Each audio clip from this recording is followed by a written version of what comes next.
For reference, I work as a barista in a coffee shop inside a larger store.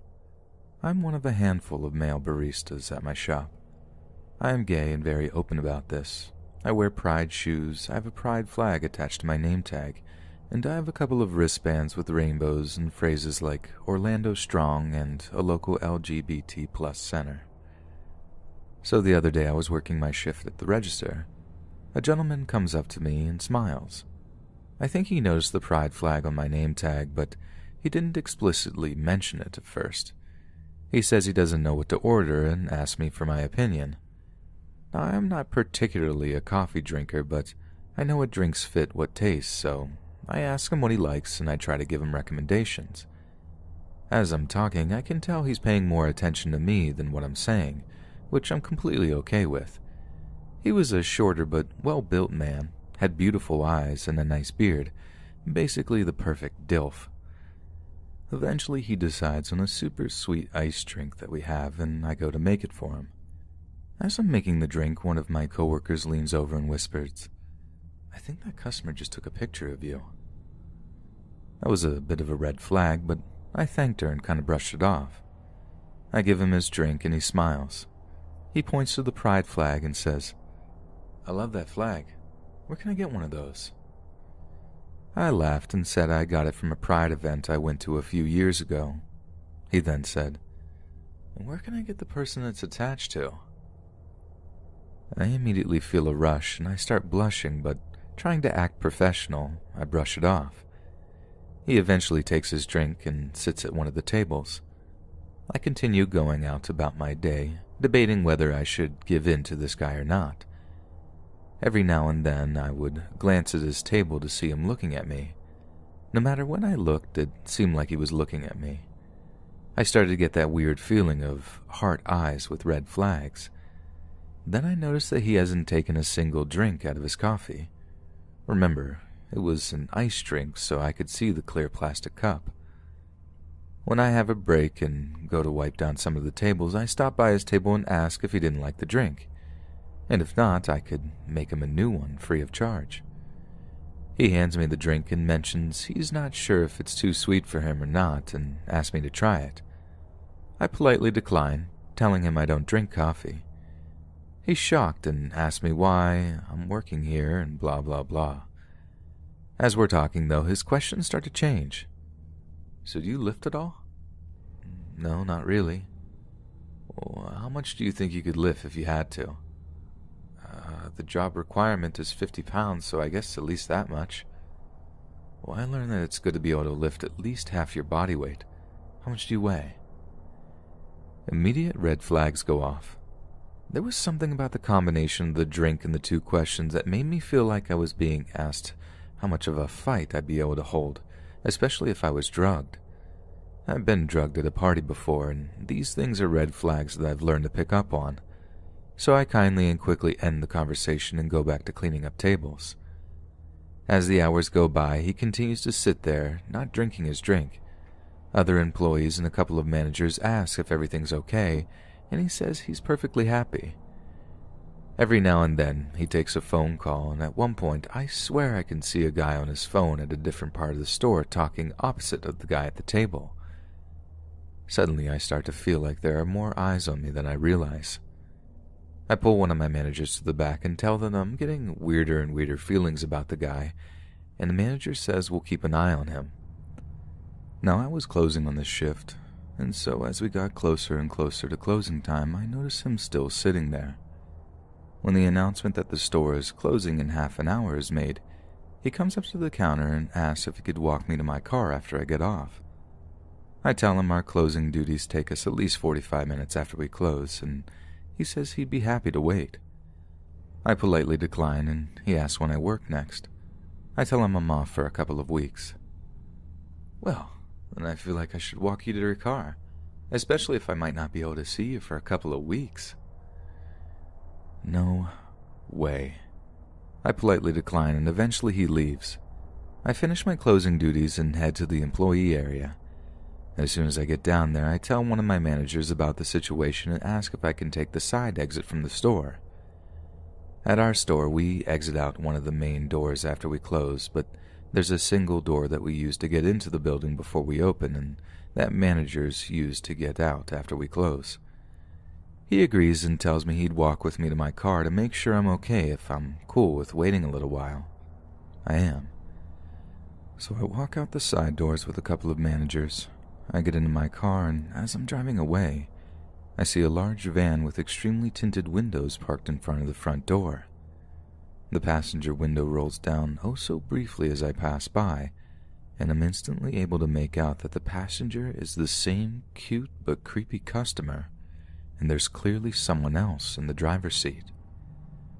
There's no way to know for sure the customer's intentions, or if maybe he was just coming from work or not, but I knew that I was not about to stay to figure out, and I took a long and winding path home that night.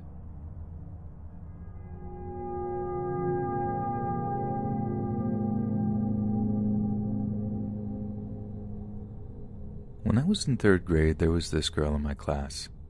She wasn't particularly liked by anyone, as she was quite the bully and overall a rude person, even to adults.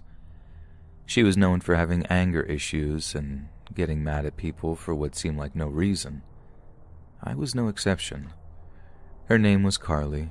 She had been mean to me in the past, but that didn't deter me from going to her house one day after she had been nice to me all day at school. Naive, I know. So before leaving school that day, I called my mom to ask if I was allowed to go to Carly's house. She said yes, and to call her when I get there so I can give her the address. Now, when I think back, I wonder if she had a bad feeling about the situation, since she doesn't normally ask for the address, and she isn't picking me up since Carly's house was about 2 blocks away. When I got there, after calling my mom, of course, Carly insisted of making me look pretty, aka wetting my hair and brushing it. I let her. Then she told me to close my eyes and that she was taking me to the living room. I closed my eyes and she began to guide me towards the bathtub. We were already in the bathroom, so the tub was a solid 2 feet away from where we were standing. I opened my eyes just enough to see where she was guiding me. My foot hit the side of the tub, and I said that this doesn't feel like the living room. She said it was, and that I just need to step over the gate. I tell her that I know this is the bathtub. She stops trying to get me into the tub and brings me to the kitchen instead. She says she's going to make cereal. I was standing behind her when she reached into her dishwasher and said she was grabbing a spoon. The way that she clarified that she was grabbing a spoon immediately told me what she was really going to grab, and it was for sure not a spoon. I can still remember the feeling of dread that overcame me when she said those words. She pulls out a large knife and backs me up into a counter, holding the knife only inches away from my neck. I can't remember if any words were exchanged during this. Maybe I was just too shocked to say anything. I only stayed there for maybe 30 seconds before I pushed her aside and ran towards the door. I grabbed my backpack and put on my winter boots. By the time I had my boots on, Carly was trying to block the sliding door. I rushed past her again and flung open the door. I ran down her patio steps and out her front gate, not bothering to close it. I just wanted to get home to where I was safe. I remember her yelling at me as her dog escaped through the open gate. I didn't care. One of her neighbors, who was in their front lawn, waved and smiled at me, clearly oblivious to what had just gone down. I ran down the road into my house, not stopping once. It wasn't until I was in the door of my house that I broke down. I began to cry and yell for my mom. My 2 older sisters yelling at me to shut up. My mom walked over to me and immediately knew something was wrong. I explained what happened, and she was very understanding and freaked out. I can't remember if it was the same day or the next day that I had to talk to a police officer about what had happened.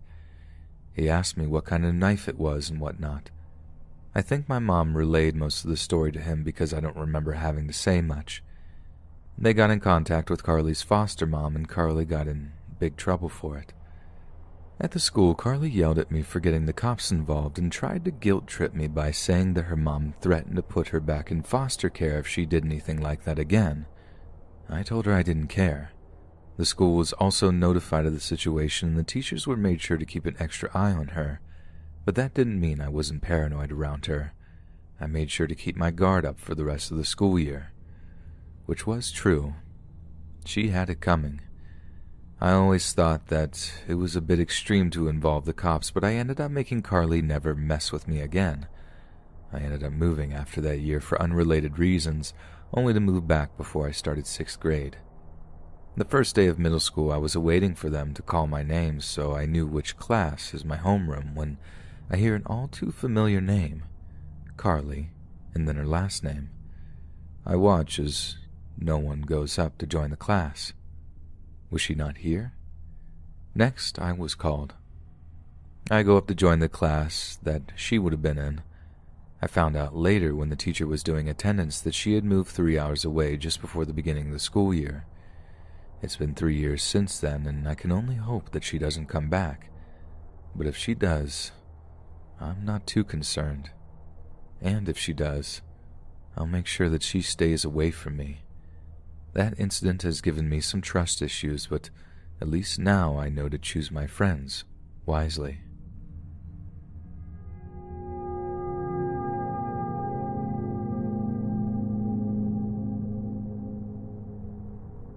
So this was about 5 months ago.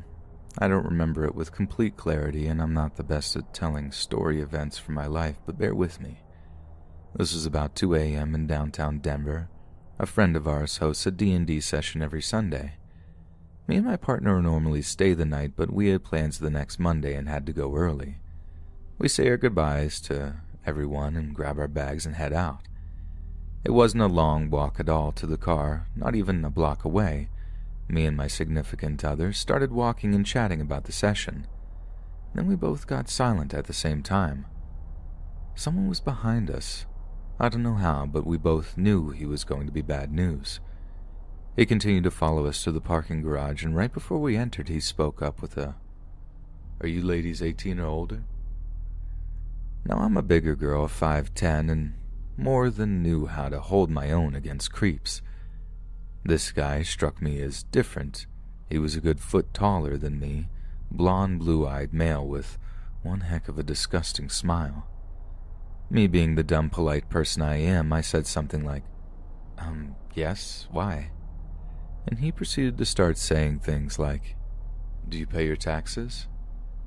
With a quick response of, "Sorry, we aren't really at that stage of our lives yet." He quickly responds with a long rant about how taxes are terrible, you should never pay them, you're using our taxes to kill people all the time. The government is killing people, everyone's killing people, and they get away with it so easily. At this point, he begins to move closer and closer to us. My partner's backing up into the garage, and my dumb self is too scared to move, just trying to keep him focused on myself rather than her. He gets within a few inches of my face. I try to casually step away, keep my movements looking natural, and straighten my back out, compensating for the fact that this person is larger than me. His breath was horrible. You could smell the alcohol with every single word that came out of his mouth, and his blue wristband was still on. Don't know if that's a bar thing. All I know is he had one. He continues on with his rant. My significant other tries to argue back a bit. He starts to move away from me towards her. After a few glances between me and her, we catch on that we just need to go with whatever this guy says. When she stops arguing, his rant goes from taxes to political figures and genocide. "You know, I could kill anyone I want and get away with it. Anyone can. The government is watching you, but they don't care. They'll never know." His words were not making sense at all. "We're killing this planet, and it all could be solved if we just had less of a population." Mind you, this guy was back in my face, staying as close as possible. If either of us went on our phone or our watches, he'd shifted them. Not to compliment him, but he was really perceptive for someone I assume was drunk out of their mind. The conversation continues for about 5, maybe 10 minutes. It felt like an hour, though. I felt disgusted with myself for it, but I'm agreeing with everything he's saying at this point. He seemed to completely forget about my significant other. I introduced myself using my character name and shake his hand, which allowed me to see a bunch of track marks on his arm. I'm freaking out on the inside, thinking I'm going to get stabbed today. I've never even been in a fight. How do I handle this? all the while smiling and agreeing. Then his behavior shifted. Still staying way too close to me, he starts scratching himself all over, reaching into his left pocket over and over every time he references ending someone's life. Honestly, at this point, I was more angry than scared and started trying to work around him, as stepping back was just leading me to a wall. It wasn't working. No matter how I tried to walk or where I tried to go, he was always right there in my face, talking about hurting people.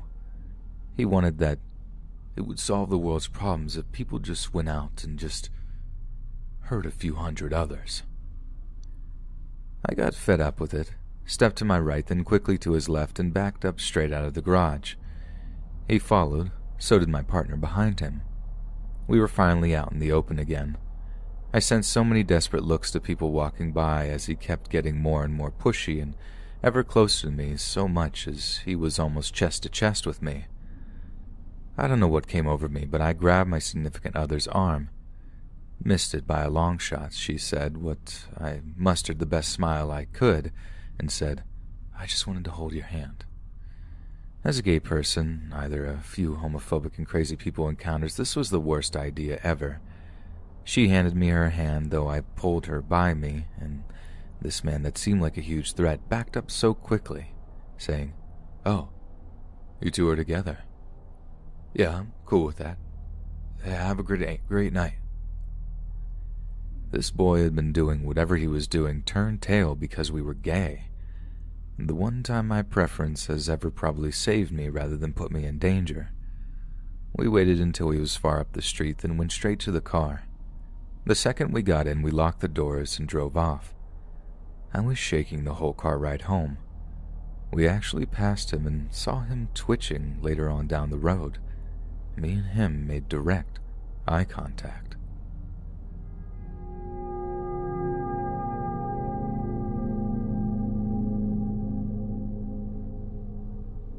It was around 1:30 p.m. when my dog started barking for me to take him outside. I put him on his leash and walked outside my first-floor apartment, leaving the door unlocked behind me like I had done a million times before. Seriously, I never thought twice about it, as I live in a really safe neighborhood in an extremely safe, almost boring town. In my 27 years of living here, nothing had ever tested that sense of security before. My dog is 15, so he moves a little slow and really loves taking his time sniffing around. He'll usually stop and pee 3 different times, and that day was no different. But suddenly a big white truck filled with lawn equipment slowed down in front of me. "Hey, make sure you pick up after your dog." I looked up and saw a man in his late 40s or so, wearing polarized sunglasses and a bandana around his lower mouth and neck. He just peed," I responded with a little bit of an attitude, like, "Thanks, I got this, now drive away." I looked up again, and he gave me a wink and lowered his bandana to blow me a kiss before he drove off. He instantly made me feel uncomfortable. But as a young Hispanic female, I had been used to older Hispanic men being inappropriate and making me feel like that for years. It's just a sad reality, so once again, I thought nothing of it. I was walking back to my apartment when a woman came out of her apartment in the next building over and stood on her patio, motioning for me to come to her. Now, I've never met this lady. I had seen her around the complex, and she seemed nice enough, but ultimately I didn't know this woman. I've watched Dateline. I'm not going up on her patio. I asked her what she wanted, and she just insisted I go over there so she could tell me. I told her I needed to bring my dog back inside, but maybe I could help her from outside where I was if she just told me. Next thing I know, this woman is freaking running towards me. I picked up my dog, ready to run home myself, and then she stopped probably 5 feet away from me. "Please listen to me. A man walked into your apartment while you were walking your dog. I think he was one of the mowers. I was sitting in my car when I saw him walk in, and I know you live there alone. I called 911. They're on the way." I could feel my face burning as I tried to process what I'd just heard. I'd watched the man I had talked to drive away. I didn't see his truck anywhere. How could that be possible? What I didn't realize was that while I was talking to him, he had positioned his truck right in line of sight of my apartment. I couldn't see my door, so I was distracted and looking away while another man walked in. If my neighbor hadn't happened to be sitting in her car on the phone, I would have walked into my apartment completely unaware that someone would be inside, waiting to do God knows what. I'm so thankful she was so observant even prior to the incident, because she knew there shouldn't be anyone else in that apartment and had a gut feeling something was wrong. The police arrived not even 5 minutes later and arrested the guy. He said he had my permission to use my restroom, which was obviously not true. Since my door was unlocked and we can't prove for sure what his intentions were when he entered, he was only charged with trespassing. That's a misdemeanor in my state, and he did no jail time, which obviously freaked me out because this guy knew where I lived. The man driving the truck technically did nothing wrong, but it's scary to think that they might have been working together. I stayed with my parents until we were able to find a legal loophole to get out of my lease and move out of that apartment.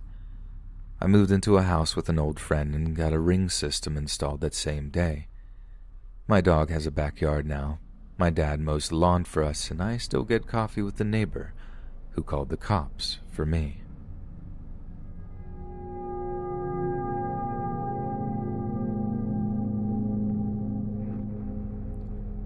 This happened about 2 years ago. I was hanging out with my friend Ivana at a bar in Manassas. It was around 9 p.m. and we were just chatting and getting a few drinks. She was telling me about a guy she's been talking to on Tinder. She showed me his photos and a glimpse of their conversation. His name was Omar, and he seemed like your average guy. He was pretty attractive. They've been talking for a few days now and haven't met up yet. She tried several times to get him to text her outside of the app, but he would give her the same excuse. I want to give up my number to a stranger I haven't met yet. It's a bit unusual, but totally understandable, so I told her that he's being smart. She was on looking at her phone for a few minutes and then squeaked, "Oh my God." I started giggling and asked her, "Jesus, what was that? Did he send you like a wiener pic or something?" She laughed. "No, but Omar wants to meet." I told her to go for it, and if she wants, I can leave. She said, "He wants me to come over to his house." I immediately said, "Oh no." She seemed to agree and continued to respond to Omar. I was now hesitant of leaving because a part of me is scared that she would change her mind. I told her to tell him to meet her at the hookah bar across the street. She thought it'd be weird to meet him with me with her. I told her I'll head over there after and act like I don't know her and just sit across from her. She said okay and left. It was now 10:20 and it's been about 15 minutes since she left. I proceeded to go across the street. I entered the hookah bar, and after ordering my blueberry mint hookah, I looked around trying to find her. I saw her sitting at the table closest to the door across from Omar. I sat at the table across from them and started smiling from excitement because I found this whole thing so entertaining. I have a great view of her face and his back. Ivana seemed to be happy and laughing while talking to him. She was really cute. I got my hookah and I just sat there playing with my phone.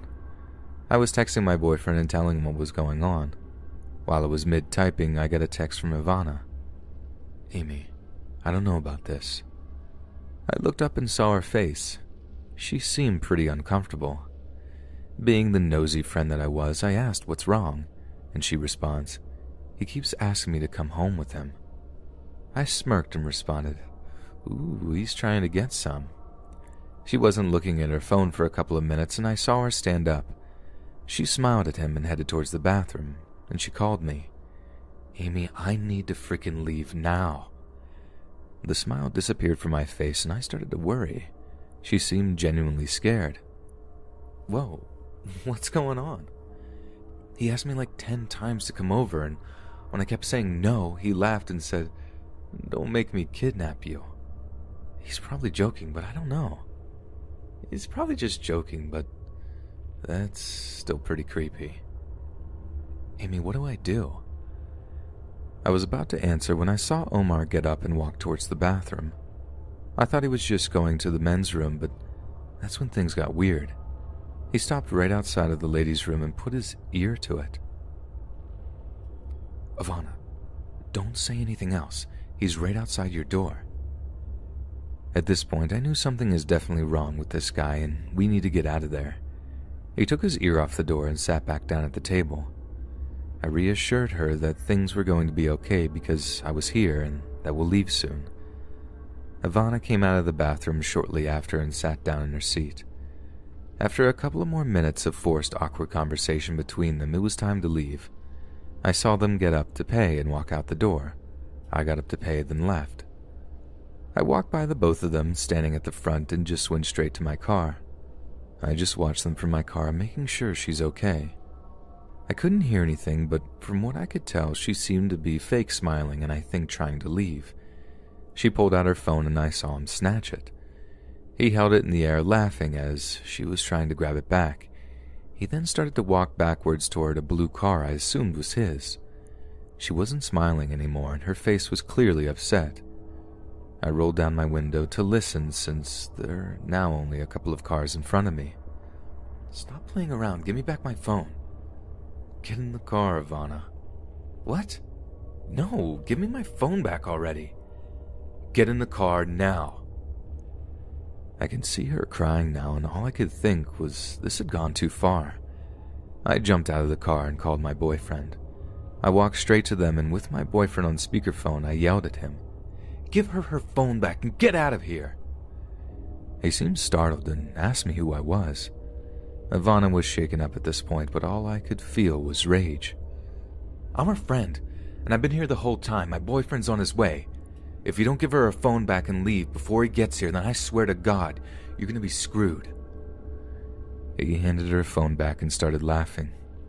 I was just joking around. Jesus. He got in his car and left. I finally calmed Ivana down and let her spend the night at my place. We thought about calling the police, but we saw that he had deleted his Tinder. I was upset that my idiot self didn't bother to get his license plate. I'm not even sure if Omar was his real name. She told me that she paid for the hookah, so we didn't even have his credit card info.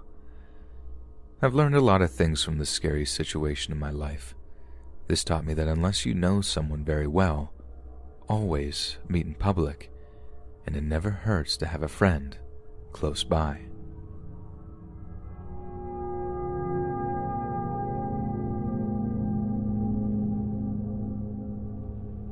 This is a bit of an older story as I'm in my late 20s now, and this happened while I was in high school as a junior. When I was 17, I was dating a kid who went to the same regional high school as me. He lived in a city that was next to my small town, so the kind of environment we were used to were completely different. You could walk barefoot down the street in my town or leave your front door unlocked at night. You could definitely not do that where he was from. One day our school has an early release day, and myself and my boyfriend, we'll call him D, and his friend Jay all decided to walk to Jay's house to hang out. It was a long walk from the school to Jay's house, but it was in broad daylight, and there were 3 of us, so we didn't feel uncomfortable walking through the rougher parts of the city. I paid close attention to the route we took, walking along a busy and populated street with storefronts through an alley and in back of an old factory building repurposed to hold a boutique and a sports supply shop, through an area with some construction. I'm normally bad with directions, but these landmarks helped me to figure out the path we took. We finally arrive at Jay's house and get some snacks, hang out at a local playground to use the swings, then Jay has to leave to go to guitar practice, and Dee and I hang on our own for a bit. Dee eventually gets a call from his mom saying that he has to come home because of some dumb reason. His mom was pretty unstable and would ground him for the dumbest reasons sometimes. This time she said that he hadn't told her he was going to hang out with friends after school, even though he did, and to come home immediately. Dee was pretty used to nonsense like this from his mom and was convinced that if he just went home really quickly and talked to her, that he could come right back to the park to hang out with me. He had me stay at the park because if he had brought me back with him, it would likely make her more angry. Well, things didn't go so well, and he hasn't been allowed to come back and get me, and I'm left on my own. So now I'm in this park, in the middle of the city, by myself. Okay, I say to myself, I know how to get back. Just go to the landmarks. This is how I have to navigate. I start working my way backwards through the streets we took through the construction area, Past the factory building, through the alley. It was daytime, but these were supposed to be the most sketchy areas our trip took us through. I made it through them just fine. I finally came to the busy street with the shops. Cars passed every few seconds, and there were people coming in and out of the shops almost constantly. It was broad daylight, and the area was well kept and neat. It should have been the safest way to go home, right? As I'm making my way on the sidewalk, a car pulls down a side street in front of me.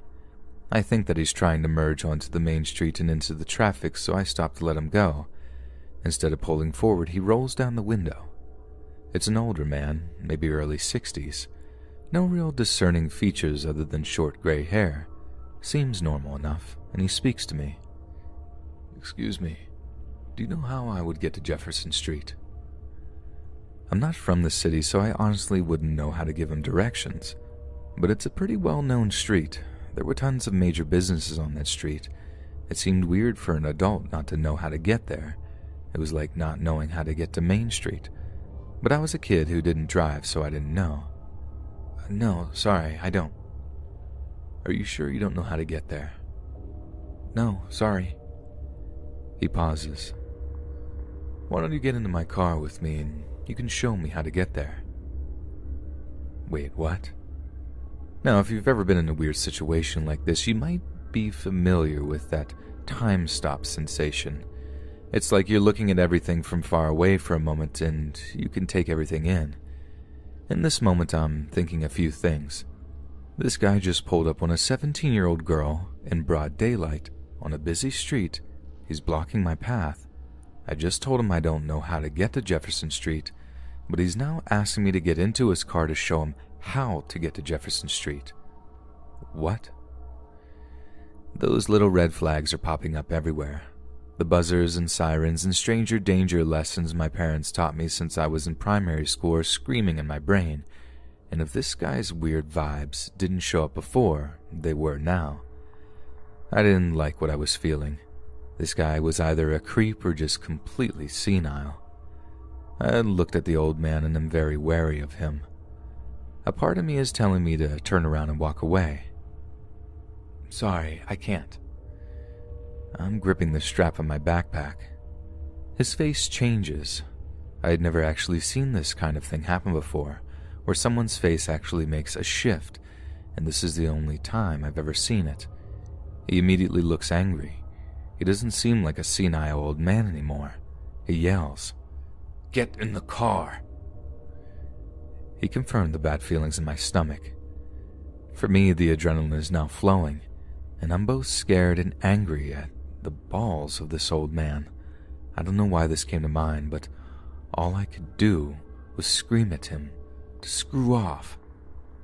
I'm standing on the sidewalk with my backpack. There's barely anything in it other than my phone, notebook, and some toiletries. There's nothing I can use to defend myself. I'm trying to figure out how big this old man could be, but I can't tell. I'm 126 pounds soaking wet at this age with little upper body strength. I don't know if I can do anything if he decides to get out of the car. He's by himself, but what if he has a knife? I have to go in front or behind his car to keep taking this route home. If I do, will he try to hit me? Will he try to knock me down or back over me with his car? It felt like all these thoughts were happening in an instant, and I was confused. I just want to go home. He stares at me from inside the car with this look of anger, but he doesn't say anything. It's just silent between other than the sound of the cars going by, and he's just staring. It was only like this for a few seconds, but it felt like forever. Once the road is clear, he peeled out into traffic and was gone. I was left standing on the sidewalk of that busy street, confused, tired, and shaking with adrenaline. I just keep thinking to myself over and over again, what was that? I'm not sure whatever happened to that man. I'm sure he had some sort of plan figured out. Find a girl, ask her how to get to a well-known street, let her list off the directions, pretend to be a feeble old man that needs help getting there, then hope she's naive enough to accept your request of being the co-pilot. I don't think he was counting on someone not knowing how to get to that street. I really hope he didn't go on to perfect this method and use it on some girl or boy in the future. I think back on this now and I wonder if I would have reacted differently. I wish I had seen his license plate at least. I don't think that just because you're on a busy street in broad daylight that you're safe or that nothing could happen to you. Keep your eyes peeled, be prepared, and don't worry about not being polite.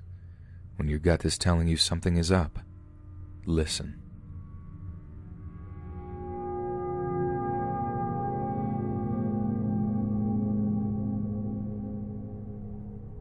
For context, I'm a girl, and the major part of the story happened when I was in 8th grade. I lived in the same house from the age of 4 until I turned 21. It was a duplex, meaning there were 2 houses on the same property with a large backyard. Our property manager had turned part of his garage into a small bedroom and had rented it out to a man. My family moved into the home closest to the backyard when I was 4. My dad, being the friendly guy he is, made friends with the man living in the small bedroom across from our home.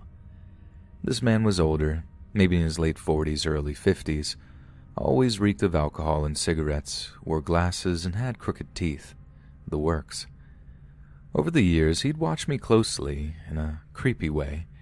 He'd only leave his door cracked open about an inch, and I'd see his glasses gleam as he watched me play with friends or by myself.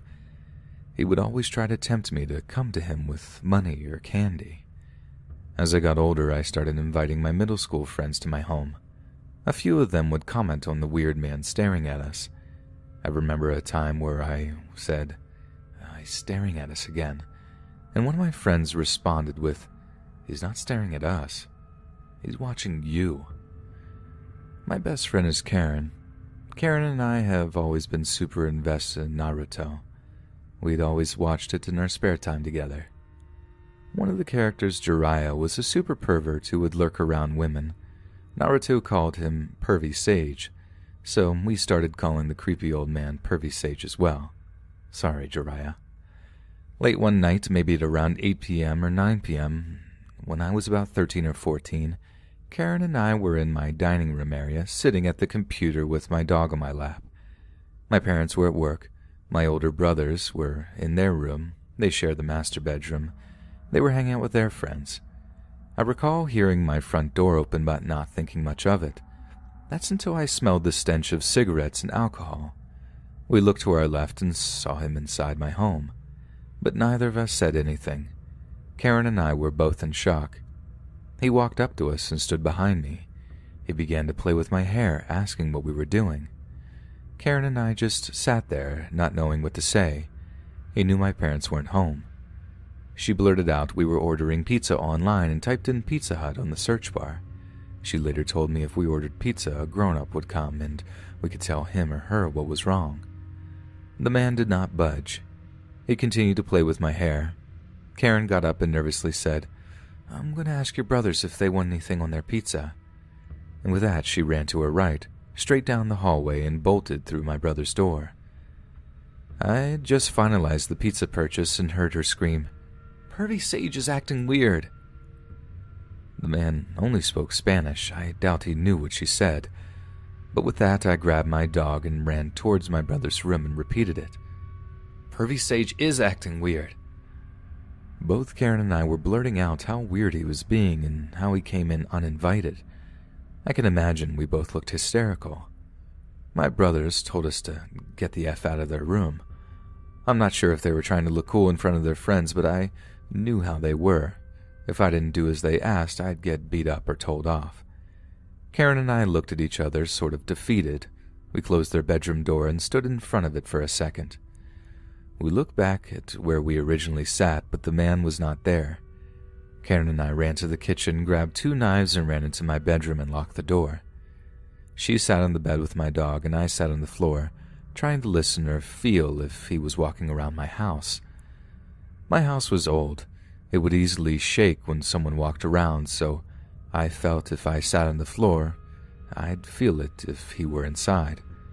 My bedroom had 2 doors, one with a lock that connected to the hallway, the other with no lock connected to my parents' room, which was right next to the front door of the house. Karen and I heard his footsteps in the living room once more, then silence. We both looked at each other in horror. We both rushed to the second door and pushed against it just in time to stop him from opening it. The man pushed for about 30 seconds before stopping. The moment he stopped, Karen and I took the opportunity to push a dresser in front of the door to barricade it. About 50 minutes of us sitting on my bed, knives in hand, we heard the pizza guy arrive. With that, the man was gone, back in his hole of a bedroom outside my home. We locked the front door and ate our pizza. We didn't call the police because of where we lived. We thought, who'd believe 2 kids? A few days later, Karen and I reported everything to our school counselor. She was an amazingly caring woman. She was always there for us no matter what we needed, so we trusted her enough to tell her what had happened. She made a full report and interviewed us both separately to make sure we weren't lying. She called us both into her office the next day and let us know that she had called the police to report the incident, but they told her, "We cannot do anything until something actually happens." Karen was furious. "Are we supposed to be found dead in a ditch for them to do something?" I can still hear her saying this to this day. Our counselor called our parents to report the incident. Karen's parents didn't seem to care. Their divorce was more important. My dad asked if it was true and said he talked to the guy. My brothers came to me saying, "If he comes near you, you tell us." And all of a sudden, they cared. My dad remained friends with the man. The man stopped talking to me for years but never stopped watching. When I was 16, Karen and I were hanging out near the front of the property. The man had ridden his bike near us and said, "Your attitude has changed." He said this in Spanish. This was the first time he said anything to me since the event 2 or 3 years prior, so I told him, "I'm not a kid anymore. I know what you are, and I can fight back." Karen glared at him. He moved away shortly after. Karen and I lost touch after he moved away. We both went to different high schools, and for the first 2 years we tried our hardest to remain in contact, but we grew apart. That and her mom had her moving from place to place after the divorce. I grew up with trust issues around men due to that man, just something I'm slowly trying to get over. I'm 24 now. The last time I saw him, I was in my dad's car, and he was riding his bike down the street, but that was back when I was about 18. I haven't seen him since. Hey friends, thanks for listening. Be sure to subscribe and click that notification bell to be alerted of all future narrations. If you got a story, be sure to submit them to my subreddit, r/Let'sReadOfficial, and give and receive feedback from the community, and maybe even hear your story featured on the next video. And join my Discord to interact with me and other listeners directly. And if you want to support me even more, grab early access to all future narrations for just $1 a month on Patreon, and maybe even pick up some Let's Read merch on Spreadshirt. And check out the Let's Read podcast, where you can hear all these stories in long compilation form and save huge on data, located anywhere you listen to podcasts. Links in the bio. Thanks so much, friends, and I'll see you again soon.